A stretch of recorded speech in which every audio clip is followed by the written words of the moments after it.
पंतप्रधान नरेंद्र मोदी यांच्या नेतृत्वाखाली भारतानं प्रत्येक दहशतवादी हल्ल्याला चोख प्रत्युत्तर दिलं आहे असं सांगत ऑपरेशन सिंदूर अद्यापही संपलं नसून भारतावर केलेल्या गोळीचं उत्तर गोळीनं दिलं जाईल हे पंतप्रधानांनी यापूर्वीच स्पष्ट केलं आहे असं केंद्रीय गृहमंत्री अमित शहा यांनी सांगितलं।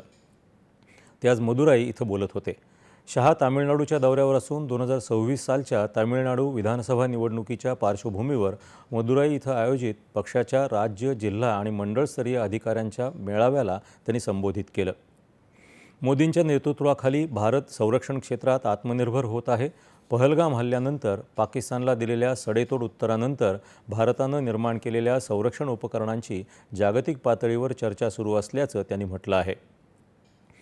आगामी 2026 साली भाजपा तामिळनाडू आणि पश्चिम बंगालमध्ये सरकार स्थापन करेल असा विश्वास त्यांनी व्यक्त केला। यावेळी त्यांनी डीएमके सरकारवर टीकेची झोड उठवली। त्यापूर्वी मदुराई इथं पोहोचल्यानंतर अमित शहा यांनी प्रसिद्ध मीनाक्षी मंदिरात जाऊन दर्शन घेतलं।